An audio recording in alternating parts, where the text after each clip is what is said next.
माझ्याकडे पैसे आहेत, तुम्ही आम्हाला द्या पैसे आणि साहेबांकडून घ्या.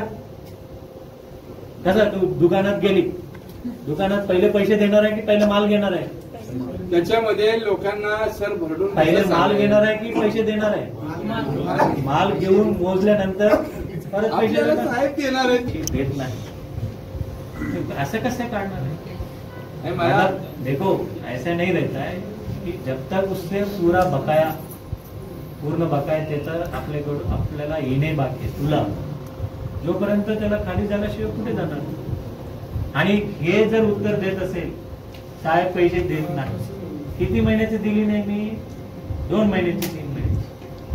2-3 महिन्याची नाही दिली मी, माझ्याकडे पैसे आहे जोपर्यंत तुम्ही आम्हाला द्या आणि तुम्ही घ्या.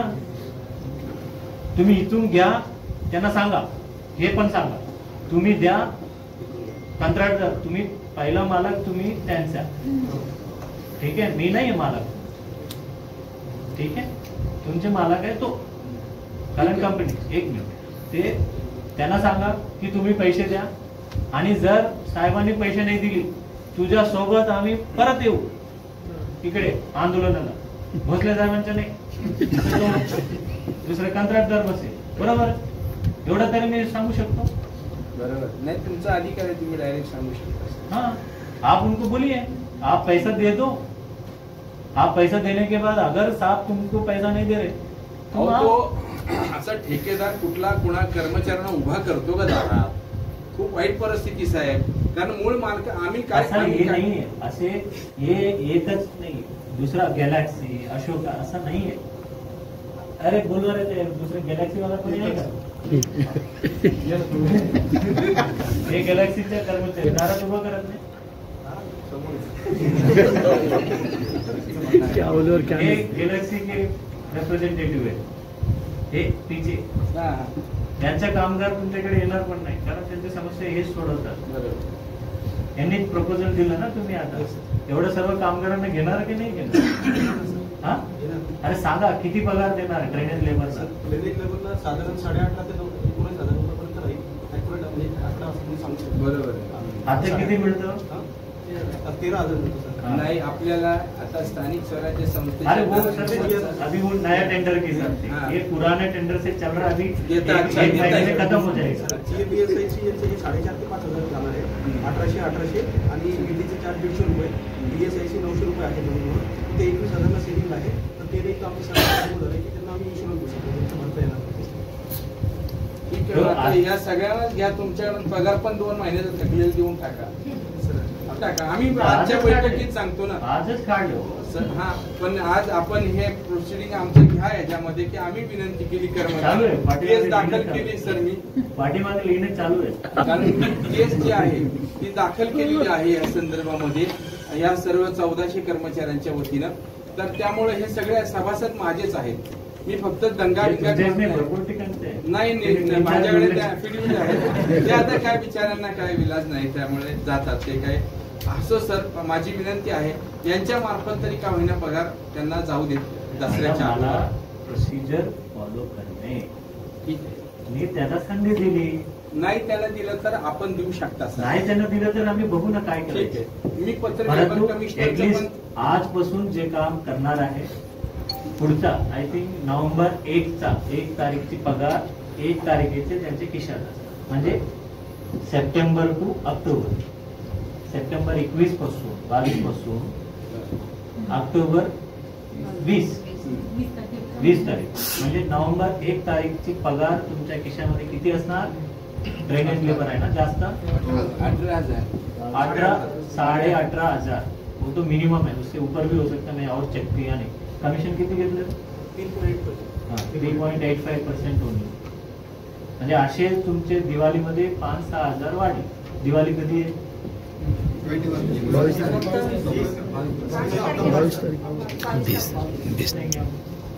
बोनस पण द्या त्याबरोबर. बोनस महापालिकेचे प्लॉट आपल्याला मॅडम डोक्याला हात लावू नका. आपण 16-13 रुपये पगार घेतात, त्यांना बोनस म्हणजे किती मिळणार आहे आपल्याला? असू दे ना, पण 13 आपण बोनस जो आहे तो 8.33 हा कायदेशीरच आहे सगळ्यांना सर. हा सरसकट आहे, कायदेशीर आहे, तो दिला पाहिजे ना सर. गेली 3 वर्ष मी आपल्याला पत्र देतोय, पण आपण त्याच्याकडे दखल देत नाही. पण जर दिवाळी जर चांगली करणार असेल तर यावेळेस बोनस द्या अशी विनंती पण करतो. आणि हे परवा आपण पत्र दिलं ते यांचं गरजेप्रमाणे घेणार. आता झाली की गरज सर, आता इकडे घेतायत ना. गरजेप्रमाणे घेणार, ज्या ज्या ठिकाणी गरज आहे. एक पण नाही घेतलं तुम्ही सर.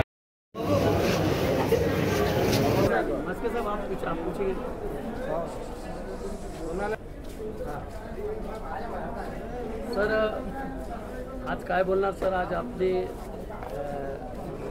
कमिशनरची आज बैठक झालेली आहे आणि त्यांनी काय आश्वासन दिले म्हणजे आपण जास्त उत्साह. सर्वप्रथम आजची बैठक जी झाली त्या जी श्रीकांत साहेब आयुक्त यांच्या समेत गेली 2.5 वर्षात कामगार आणि प्रशासन आणि युनियन या पद्धतीनं पहिल्यांदाच बैठक झाली. या बैठकीमध्ये सगळ्यात महत्त्वाचा असा विषय आहे की किमान वेतन देखील छत्रपती संभाजीनगर महापालिकेतल्या कर्मचाऱ्यांना दिलं जात नाही. 2017 पासून वेगवेगळ्या एजन्सीच्या मार्फत हे कामगार लावलेले आहेत. मी आयुक्तांना हेच सांगितलं, डॉक्टर, इंजिनियर, सफाई कर्मचारी, गार्डनचे कर्मचारी, त्याचप्रमाणे टेक्निकल कर्मचारी, टंकलेखक असतील, कॉम्प्युटर ऑपरेटर असतील, ह्या सगळ्या कर्मचारी, फायर ब्रिगेडचे कर्मचारी असतील, गार्डनिंगचे कर्मचारी असतील, हे महापालिकेच्या मुख्य प्रवाहातील मुख्य विभागातले कर्मचारी आहेत. त्या ठिकाणी कंत्राटी पद्धतीवर यांना कायदेशीर लावताच येत नाही. अनेक वेळा लेबर कमिशनरनं यांना या महापालिकेला पत्र पाठवलेली आहेत, परंतु थेट पगार जर खात्यावरती लोकांच्या गेले तर कंत्राटदार, काही लोक जे पोचले जातात त्यांना ते पोचलं जाता येणार नाही. वास्तविक जे कॉन्ट्रॅक्ट ॲब्युलेशन अँड रेग्युलेशन ॲक्ट असं सांगतो सेक्शन 10 खाली की कायमस्वरूपी कामात तुम्हाला कंत्राटी कामगार लावता येत नाही. या कर्मचाऱ्यांना 240च्या वर झालेले आहेत. या सर्व कर्मचाऱ्यांना सेवेत कायम करावं म्हणून औद्योगिक न्यायालयामध्ये राष्ट्रीय श्रमिक आघाडीनं केस दाखल केलेली आहे. आज त्याला जवळजवळ 1-1.5 वर्ष आता ती बोर्डवर आलेली आहे. त्याला ती बोर्डवर येऊ नये म्हणून महापालिकेनं औरंगाबाद खंडपीठामध्ये देखील अपील केलेलं आहे. आज तिथं स्टे घेतलाय म्हणजे न्यायालयात सुद्धा भांडायचं नाही. हे कर्मचारी न्यायालयात का गेले म्हणून कंत्राटदाराच्या सांगण्यावरनं 250 कर्मचारी कामावून काढून टाकले वेगवेगळ्या डिपार्टमेंटमध्ये. अरे जे 2017 पासून काम करतायत त्या कर्मचाऱ्यांना जर तुम्ही न्याय देत नसाल, आणि सगळ्यात वाईट गोष्ट 3 म्हणजे पगार तर 27,000 आहे, कॉन्ट्रॅक्टर देतो 12-13 हजार, तो प्रॉव्हिडंट फंड भरत नाही, ESI भरत नाही.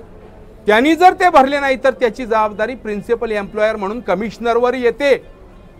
परंतु त्या ठिकाणी कमिशनरने आता सांगितलं 3 महिने पगार नाही, 4 महिने पगार नाही. तर त्यांनी सांगितलं ते धक्कादायक आहे. ते म्हणतात त्या कॉन्ट्रॅक्टरच्या घरी जाऊन बसा, त्याच्या ऑफिसला जाऊन बसा. हे दुर्दैव आहे. खरं तर संविधानानुसार आज या लोकांना आरक्षण आहे नोकरीमध्ये.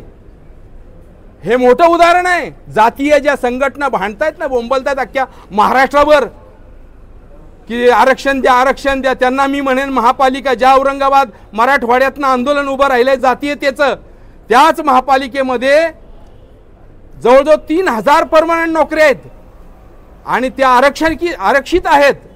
SC, NT, OBC सर्व समाजासाठी. त्या आरक्षणाच्या जागेवर कंत्राटी कामगार भरलेत. तुम्ही कशा पद्धतीचे आंदोलन करताय आणि कुणालासाठी आरक्षण घेताय? ठेकेदारीवर सगळं चालू आहे, आरक्षण मिळवून तरी काय करणार आहे? हा एक प्रकारे महाराष्ट्र शासन, महापालिका आणि हे जे काही तथाकथित पुढारी आहेत हे कुठंतरी फसवणूक करतायत का समाजाची? हा त्या ठिकाणी आपण विचार केला पाहिजे, श्रमिकांनी, शेतकऱ्यांनी, मजुरांनी. आणि आज देवेंद्र फडणवीस साहेब आहेत, मोदी साहेब आहेत, हे सर्व समाजविमुख काम करावं, लोकांपर्यंत विकास गेला पाहिजे यासाठी प्रयत्न करत आहेत. परंतु दुर्दैवानं प्रशासनातून ज्या पद्धतीनं सहकार्य मिळायला पाहिजे ते मिळत नाही. आज खरं तर कायद्याप्रमाणे महापालिका चालावी यासाठी प्रशासकाची आणि आयुक्ताची नियुक्ती असते. आज जी श्रीकांत यांनी आमच्या तोंडाला त्या ठिकाणी सरळ सरळ बोळे फिरवलेले आहेत. काही दिलं नाही आम्हाला. 250 पोरं बाहेर आहेत. काय दिलं? आत्ता घेतो, नाही गरज लागल तसं देत. म्हणजे तुम्ही मालक आहे का प्रशासक आहात? तुमची भूमिका काय आहे? आता भूमिका कंत्राटदारांच्या बाबत तुम्ही काही बोलत नाही. आम्ही कंत्राटदार ठेवू शकत नाही महापालिकेमध्ये. हेच बोगस आणि श्याम बेकायदेशीर कंत्राटदार आहे असं आमचं म्हणणं आहे. कंत्राटदारच बोगस आहे. राम्या गेला आणि गोम्या आला, गोम्या गेला आणि स्वामी आला. चोरच ना. त्यांना अधिकार आहेत का इथं ठेवायचे? तुम्ही ठेवता कसे कंत्राटदार? हे महापालिकेचे सगळे कर्मचारी पाहिजेत. खरं तर बेकायदेशीर बोगस कॉन्ट्रॅक्टरच्या ठेक्यावर ठेवायचे, त्यांना कमिशन मिळवून द्यायची, सगळ्यांची पोटं भरलायची ह्या पद्धतीनं. आणि त्या पोरांनी युनियन केली म्हणून त्यांना कामावरून काढून टाकायचं आणि त्याला प्रशासनानं त्यांच्या बाजूला तेव्हा उभं राहायचं. ह्याच्यासारखं दुर्दैव नाही. जी श्रीकांत साहेबांच्याबद्दल मला आदर आहे, त्यांनी बोलवलं, मिटिंग घेतली, पण त्या मिटिंगमध्ये मला जे फलश्रुत पाहिजे होतं, आज 250 पोरं 2 वर्ष घरी आहेत, संसार उद्ध्वस्त आहेत त्यांचे, त्यांना तुम्ही कामावर घेऊ शकत नाही. 3 महिने पगार नाही आहेत. हा फेल्युअर जी श्रीकांतचा आहे, लक्षात घ्या. मिटिंग घेतली, आमच्याशी गोड बोलले म्हणजे नाही, त्यांच्याबद्दल त्या पदाबद्दल आदर आहे, परंतु व्यक्तीनं ही संस्था माझ्या मालकीची आहे असं समजू नये. आणि ठेकेदार ज्या पद्धतीनं वागतायत, तुमच्यात हिंमत आहे ना, फौजदारी दाखल करा ना. पैसे बुडवलेत लोकांचे, तुम्ही लोकांना सांगताय त्याच्या ऑफिसमध्ये जा म्हणून, त्याच्या घरी जा आणि तिथं पैसे मागा.